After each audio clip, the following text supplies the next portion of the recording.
Bizde hazır zor problema bilim беру системада татар тілі кеме бара. Ол процесс инде 100 yılga yakın бара. 90 yıllarga қарасаң, анда татарлар 100%-ка yakın татар тілінде мектепте, медреселерде оқидылар. Hem 70-80 yıllarga келгеч татар тілі білім системасыдан әйттерге яры кауып чыгарылды. Ничек, анда бик көп эш керекмейді. Бірінші, қачан татарлар, руслар да, татарлар да ауылдардан шәһәрләргә Советский Союз вакытында көбәю-күчә башладылар. Шәһәрләрдә татар телендә укый торган мәктәпләрне ачмыйдылар. Күбесе мәктәпләр ачылган, яңа мәктәпләр алар укытайдылар рус телендә. Икенче сәбәп. Без чагыштырсак Грузия белән, Прибалтика белән, Узбекистан белән, анда шундый проблемалар әзрәк иде. Ни өчен? Аларныкы грузин телендә, үзбәк телендә, әрмән телендә югары уку белем йортларында укытайдылар. Татарстанда, Башкортстанда һәм РСФСРда рус телендә генә укытайдылар. Хәзер ничек шул проблеманы безгә тишәргә? Ни өчен аны безгә тишәргә кирәк? Шул проблеманы тишмәсәк, бездә бер качан да татар гимназиялар ачылмый, анда конкурс булмый. Ата-аналар, алар җиңел юлны сайлыйлар да, рус телендә укыталар. Ни өчен? Балага кирәк югары белем алырга, югары белем рус телендә генә, бала рус телендә мәктәптә укысын. И хәзерге вакытта тагын бер юл таптылар, кайсы белән милли телләрне мәктәптән азнар кырып чыгарырга, ул имтиханнарны рус телендә генә ягыны үткәрергә. Советский Союзда ярый имтиханнарны институтка кергәндә татар телендә, башкорт телендә берергә. Нинди концепцияны мин тәкъдим итәргә? Икенче слайдны күрсәтегез, зинһар. Хәзерге вакытта милли университетны ярый ачырга ике формада. Беренче форма ул теге классический форма. Айрым бина, айрым факультетлар, ничек безнең теге ПФУ эшли, я КХТ, я КАИ. Шул формада без милли университетны ачсак, бездә анда нинди булгалы проблемалар. Без зур университетны кая укыйлар 15-25 мең студентлар ача алмабыз хәзер. Ни өчен? Бездә студентлар җыелмый, бездә укучылар җыелмый, бездә шунча бина, акча, бюджет булмый. Шуның өчен шул формада без милли университетны ачсак, бездә булыр кичкенә генә гуманитарный я үзгә төрле университет кая укыр, 1000 кеше, 2000 кеше иң күбесе. И шул ук якта бер кешегә бик күп акча китә, бюджеты зур булыр. Мин тәкъдим итәм үзгә форманы. Шул формада нинди айырмасы? Кирәкме айрым милли университетны ясарга, айрым биналар төзергә, кирәк татар телен кертергә вузларга кая хәзер рус телендә укыталар. Шул формада рус теле дә бит югары белем йортларына керде. 100 ел, 150-200 ел элек рус телендә Россиядә югары университетларда укытмыйдылар. Укытайдылар француз, алман телендә, латин телендә. Ломоносов вакытында гына рус теле керә башлады университетларга. И шул вот 200 елда ул керде. Безгә дә шул форма белән кирәк татар телен кертергә. Ни өчен? Хәзерге вакытта рус телендә университетлар эшлиләр. Нигез безнеке бар. Шул бюджет, шул университетларныкы, федеральный бюджеты аларныкы бар. Шул университетларга татар телен кертсәк, безгә кичерәк бюджет белән ярый күбрәк кешене ике телдә, рус телендә һәм татар телендә укытырга. Киләсе сайтны күрсәтегез. Нинди мөмкинлек бирә шундый форма? Шул ачык университет, ул эшли башлый не бар университетлар белән кайсы бар бездә Казанда, Татарстанда, я Россиядә. Шул ук вакытта без башлый алабыз хәзерләргә тарихчыларны, табибларны, химикларны, төзүчеләрне кемнетлибез. Вот, и бездә шул специальностьлар алар күбәя. Бердән ярый хәзерләргә 10 направление белән һәм башка. Тагын берне күрсәтегез. Нәрсә без тиеш шул университетта, шул ачык университетта күрсәтергә? Иң беренче безгә кирәк студентлар саны. Кайсылар укыйлар ике телдә. Шул студентлар алар төрле вузларда таралса, шул аларның саннары күбәя. Шул формада без инде Казанда укыттык. Хәзер дә шул формада университетларда эш дәвам итә. Ул безнең төзелеш университеты һәм бездә Михматта КФУда. Анда бар группалар, кайсында укыталар ике телдә, рус телендә һәм татар телендә. Шул эшне без Кыхтыйда үз вакытында алып бара идек. Нефтяной факультетта һәм компрессорный факультетта бар иде группалар, кайсылар укыйлар ике телдә. Бу форма бик уңышлы иде. Ни өчен? Biz bir бюджетта, федеральный бюджетта, һәр факультетта, һәр ел бер группаны хәзерләп чыгара идек. Хәзерге вакытта бу эшне шулай ук дәвам итәргә бик авыр. Ни өчен? Ул вакытта и хәзердә шул строительный университетта бу эшне энтузиастлар эшләп баралар. А бу эшне кирәк дәүләт көче белән эшләп алып барырга. Нинди ярдәм кирәк безгә дәүләттән? Иң беренче безгә кирәк ярдәм студентларга. Студентлар кайсы хәзер көнне сайлыйлар ике телдә форманы, уку формасын, аларга авыррак булыр. Шуның өчен аларга кирәк ярдәм итәргә нинди ярдәм? Стипендия. Ул форма хәзер бар инде Михматта. Студентлар кайсы ике телдә укый башладылар, аларга айрым стипендия түләләр. Ул бик дөрес. Ни өчен? Ул яшьләрне тарта шул ике формага. Икенче яктан безгә ярамы онытырга укытучылар турында. Хәзерге вакытта профессор кайсы 25 ел, 30 ел рус телендә лекцияларны укытты, өйдә балалары белән татар телендә сөйләшә. Ул үз лекцияларны татар телендә укыганда анарга бик зур авырлык чыга. Үземә карыйм, өйдә мин татарча балалар белән сөйләшәм, лекцияларны хәзер татар теленә күчерә башласам, миңа кирәк ярты ел хәзерләнергә. Шуның өчен шул кешеләргә кем шул эшкә керер, аларга кирәк айрым надбавкалар. Шул вакытта безгә кирәк өстәмә надбавкалар кешеләргә кем шул татар группаларында, ике телдә укый торган группаларда рус телендә укыта, аларга да кирәк надбавкалар. Ни өчен? Безгә кирәк бу группаларга иң яхшы белгечләрне тартырга, яхшы белгечләргә кирәк түләргә. Шуның өчен монда кирәк түләргә кешеләргә кем татар телендә укыта, кем шул группаларда рус телендә дә укыта. Айрым монда бар инде методический эш, шунарга да кирәк айрым бюджет. Тагын бер слайдны күрсәтегез. Нинди формада бу университет эшләргә тиеш?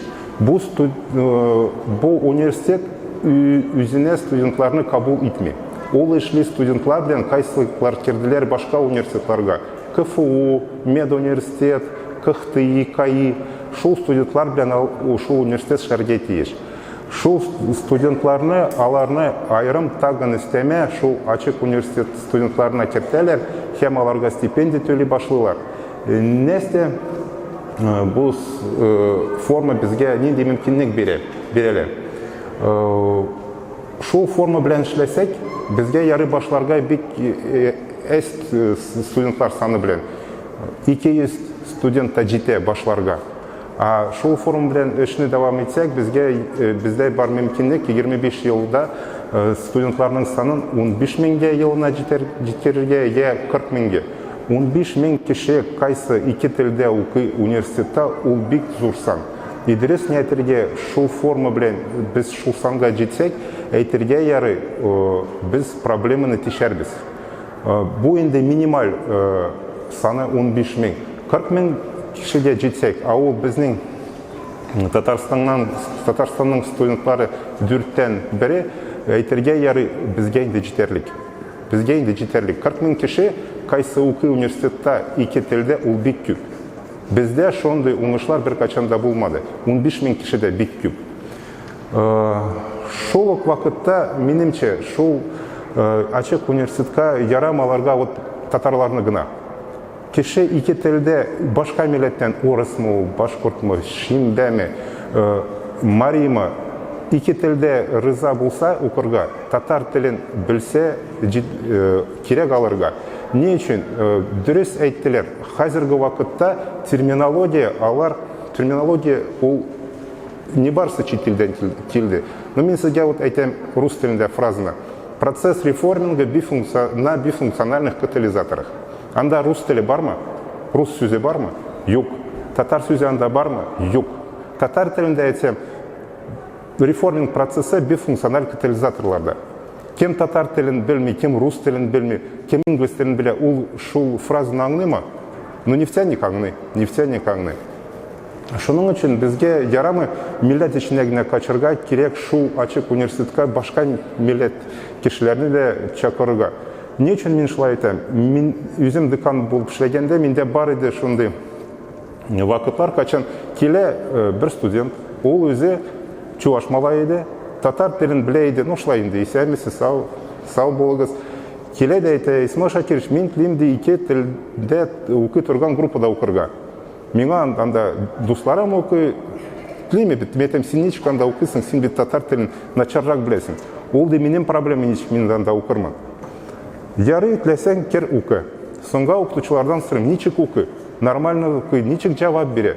Нормально жауап бере, бешліктер қоябыз бит. Шул терминология, халықара терминология бойынша анарға жеңеледі. Анарға гади татар тілі жетті шул екі тілде оқырға. Қазіргі вақытта да бізде чит тілден оқи тұрған студентлар Қықтыйда, университетта көбесі рус тілін жақшығына білмейлер. Алар бір шегерде сөйлей алмалар рус тілінде, алар хатларда яза алмалар рус тілінде. Шул вақытта алар математиканы, физиканы, химияны имтиханларны берелер бешліктерге. Келесі слайдны көрсетті Зинхар. Зор проблемы бюджет. Көп еш ол бит бюджетқа тығылады, шыны білен тұқты. Нинде ақша бізге керек шол ачык университетін ачырға. Но мұнда көрсетілген нечкенде план, көп ме яры бізде студентлар екі тілде оқытырға. Менімше яры башларға қайдыр 0,1%-тан, 0,1%-тан 25%-қа жетерге 25 жылда. Hem iki tilde оқи тұрған студентлар қайдыр 200-ден 40 мыңға қадар мыңгерге, я 15 мыңға. Келесі слайдны көрсетегіз. Ничек бұл эш алып барыға тиеш, менімше.